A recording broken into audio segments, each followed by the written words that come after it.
Navodaya plus times में आपका स्वागत है। मैं शाहिद खान और हम आज एक ऐसी शख्सियत के बीच में यहाँ पर बैठे हुए हैं जो किसी परिचय का मोहताज नहीं है। एक देखा जाए समाजवादी पार्टी में एक युवा चेहरा, एक उभरता हुआ चेहरा हमारे बीच में बैठा हुआ है। और चूँकि अगर हम विरासत की बात करें जो इन्हें समाजवादी पार्टी में मिली है, इनके जो पिताजी हैं वो अंतर्राष्ट्रीय ख्याति इन्होंने अर्जित की है, चंद्रपाल जी ने। और आज एक बड़ा चैलेंज इनके सामने है। मैं बता दूं आपको कि अगर बात करें हम लोग बबीना विधानसभा की, तो लगातार बबीना विधानसभा में अपेक्षित जो है जनता रही है, मैं बता दूं आपको यशपाल जी, और ये सच्चाई भी है।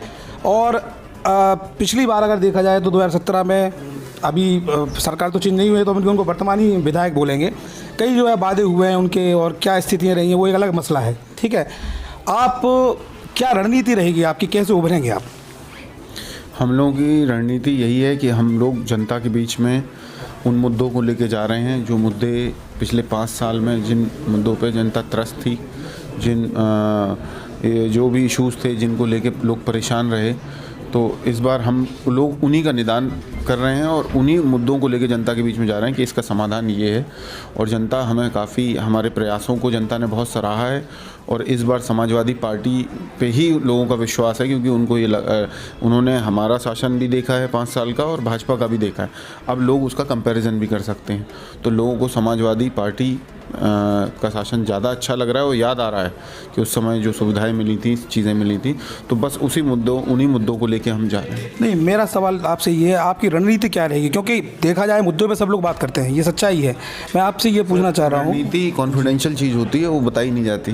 तो हमारी रणनीति जो भी है वो कॉन्फिडेंशियल है। हम अपने जो भी प्लानिंग कर रहे हैं, और रणनीति क्या होगी, इसमें कैंपेन का प्लान होगा, ये सब चीज़ें होंगी। तो हम लोग नए सिरे से काम कर रहे हैं, नई तकनीक का इस्तेमाल कर रहे हैं, नई चीज़ें यूज़ कर रहे हैं और ज़्यादा से ज़्यादा लोगों को से कम्युनिकेट करने की कोशिश कर रहे हैं, क्योंकि चुनाव मात्र 25 दिन का है।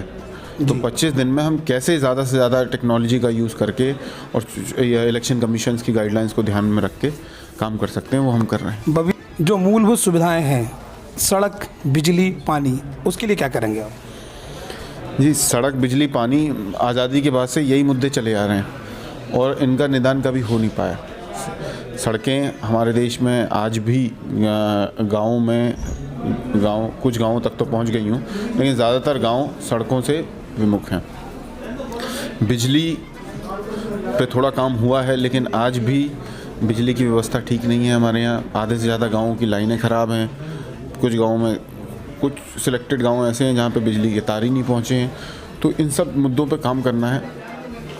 पानी की व्यवस्था, पेयजल समस्या हमारे यहाँ पे सबसे बड़ी समस्या है और इस समस्या का हम जड़ से निदान करने का प्रयास करेंगे कि नगरों में टंकी बना के और पाइपलाइन के द्वारा पानी पहुँचाया जाए, और ये मेरी प्राथमिकता रहेगी। रही बात बिजली की, तो बिजली में मैं क्षेत्र में भी लोगों को विश्वास दिलाता हूँ कि जिन गाँवों में बिजली नहीं पहुँची है वहाँ पहुँचाने का कार्य किया जाएगा। ऐसे गाँवों को पहले चिन्हित किया जाएगा, उसका प्लान बनाया जाएगा और फिर उसको पहले ही साल में हम इम्प्लीमेंट करेंगे ताकि वहाँ तक बिजली पहुँचे। और जहाँ पे जो खामियाँ हैं वो विभाग के माध्यम से उनको दूर किया जाएगा। और सड़कों पे जो निधि आती है या सरकारी योजनाएं हैं, उनसे सड़कों का काम व्यवस्थित तरीके से किया जाएगा। जिन गाँवों में ज़्यादा ख़राब है, पहले प्राथमिकता पे उनको ठीक कराया जाएगा, फिर सभी गाँवों को सड़कों में से जोड़ा जाएगा। समाजवादी पार्टी की अगर हम बात करें तो एक और चेहरा बीच में भी नाम आ रहा था, आपने भी सुना होगा, क्योंकि मैं अपने चैनल से किसी का नाम लेना नहीं चाहूँगा, लेकिन ये सच्चाई है, जो भीतरगाती लोग हैं उनसे कैसे आप निपटेंगे? नहीं, भीतर देखिए, हम लोगों की स्ट्रेटजी है। और दूसरा, जनता इस बार समाजवादी पार्टी के नाम पे वोट दे रही है। किसी भी व्यक्ति, और मैं भी ऐसा निजी तौर पे मानता हूँ कि कोई भी व्यक्ति फ़ायदा तो आपका करा सकता है, नुकसान कोई नहीं करा सकता। जनता आज की डेट में बहुत स्मार्ट है। अगर कोई लोग मेरे सपोर्टर हैं तो मेरे कहने पे मुझे तो वोट दे देंगे, लेकिन मेरे कहने पे दूसरे को मैं कहूँ कि उसको वोट ना दो, ये करो, तो आप उनके विचारों पे कंट्रोल नहीं कर लेते हो। हर व्यक्ति विचारों में स्वतंत्र होता है और अपने हिसाब से मतदान करता है। आपका सपोर्टर हो सकता है, लेकिन आप कहो कि वो जीवन भर आपके हिसाब से चलेगा, तो वो मैं नहीं मानता कि ये प्रैक्टिकल चीज़ है, कोई नुकसान नहीं कर पाएगा। समाजवादी पार्टी का वोट इंटैक्ट है। लोग अखिलेश यादव जी के नाम पे इस पार्टी को वोट करते हैं, उन्हें मुख्यमंत्री बनाने के लिए वोट करते हैं। तो इस बार समाजवादी पार्टी भारी बहुमत से जीतेगी। धन्यवाद। तो ये थे हमारे बीच में एक उभरता हुआ चेहरा, बुंदेलखंड की एक ऐसी चर्चित सीट कि सपा सुप्रीमो ने एक विश्वास उनके ऊपर जताया है। तो देखते हैं आगे क्या स्थिति बनती है और ये समाजवादी पार्टी की ये सीट है किसकी झोली में जाती है। नमस्कार।